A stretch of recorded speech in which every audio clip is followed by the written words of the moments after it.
This probably was the last easy game for the Orange. But boy, was it an emphatic statement there in the Garden.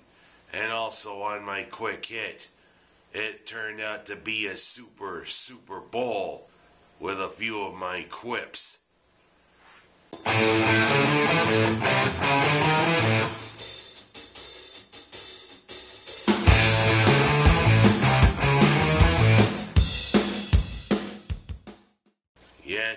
Yes.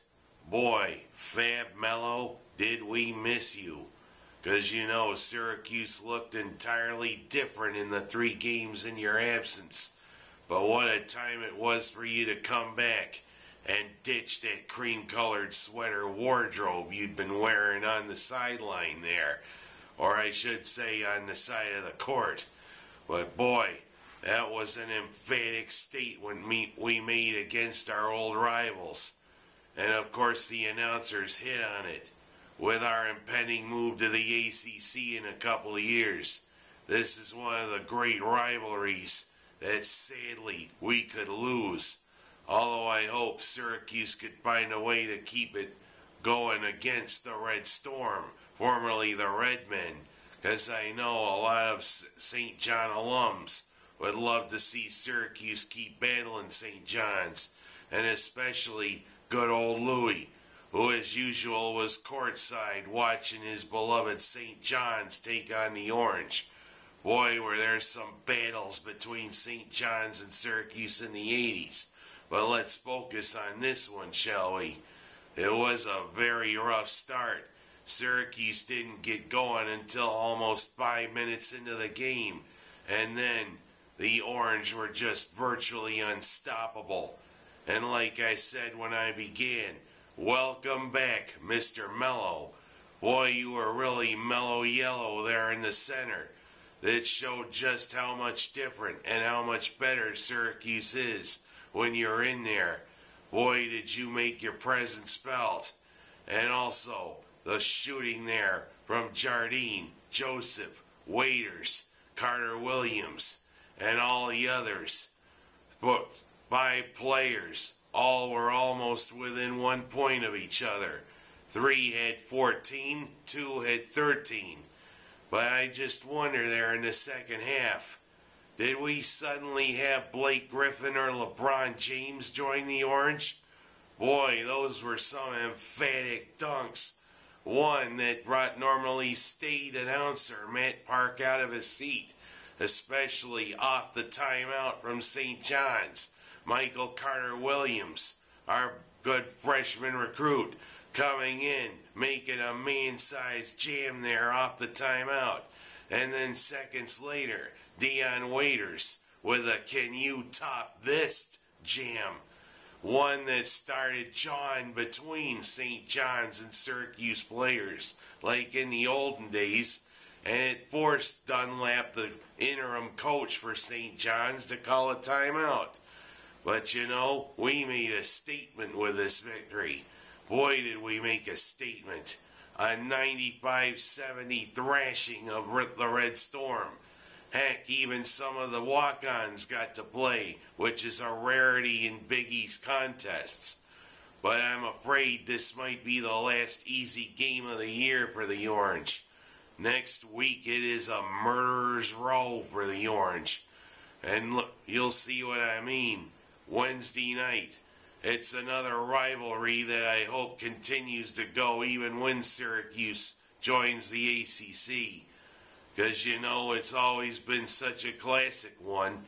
And the announcer says it's right up there with a Tobacco Road rivalry of Duke and North Carolina. And I tend to agree with him. The Hoyas come into the Dome to play the Orange. And you know, whenever it's Georgetown and Syracuse, it's war. And then Saturday, a rivalry that may have fizzled a little bit, especially with the news that Calhoun's again on medical leave. Truth is, I'm just looking out for his own good. I think Jim Calhoun ought to retire. He can't keep going out on medical leave like this if it's going to keep going. I mean, I'm not being, hard on him. if he's having these problems, I think Calhoun should just hang it up. He's had a great career. And the thing is, the Connecticut-Syracuse game on Saturday just isn't going to be the same without him. But this from me to Jim Calhoun, I wish you the best. Truth is, I don't want to see you end your career this way. But you know, let's hope it's a good game and let's hope it's another win for the Orange. But then on Monday next week, the team that seems to have our number, SU former assistant coach Rick Pitino and Louisville take on the Orange. And Louisville just seems to have the Orange's number. Let's have Louisville's number this week. 3 tough games. Boy, it was a statement. I mean, I thought maybe I saw Blake Griffin or LeBron James, but I digress. What a win. And now for one big quick hit. Was that a Super Bowl or a what? But you know, Tom Coughlin brings the Lombardi Trophy back to New York City, or I should say, New Jersey. And of course, the Waterloo native wins his second Super Bowl in a dramatic win. Heck, the thing is, I just wonder about Ahmad Bradshaw's thinking there. Almost coming to a stop and then backing into the end zone on the winning score. But the thing is, they go for a 2-point conversion. And the thing is, I don't gamble on the Super Bowl. I just watch it for the excitement. But a friend of mine was hoping that they'd kick the extra point because she had almost $2,000 riding on it.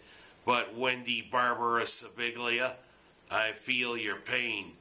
You are a great waitress, and the thing is, I mean, the best thing about it is you got to see your Giants win. But one thing, what about the halftime show there with Madonna? It was a little overindulgent, if you ask me. A lot of costumes, a lot of dancing, a lot of that. But what about MIA there? She's the singer that came during the second or third act. And then flipping the bird for the camera. Does the Super Bowl halftime show bring out the worst in people? Heck, years ago it was Justin Timberlake and Janet Jackson in that quote-unquote wardrobe malfunction. Flipping the bird on national TV, that's going to get hefty fines. And you know, I've started calling Patriots tight end and Buffalo native, or I should say Amherst native, Rob Gronkowski, the Polish Hammer. But of course, the great Polish Hammer was by former WWF great Ivan Putski with his finishing move. You know, I ought to get Gronkowski and Putski to put the Polish Hammer on you, MIA. And let me close with a shout out to the 24 new recruits coming to SU football. Welcome to University Hill, and welcome back Ashton Broyles and Miles Davis, who went to Milford and New Berlin to get their grades up to rejoin the team. Welcome to the Orange. You were a pretty good rated crew. Let's have a great season, Orange football. And one last thing, welcome to the Stony Brook Seawolves, the latest team to schedule Syracuse on its football schedule. People are saying, oh yeah, NFCS school. Well, you know, it will be a challenge for Stony Brook to play for the Orange. Until next week, I'm Ken Haas. That's my story. And by golly, I'm sticking to it. And like Clint Eastwood said, it's halftime, America.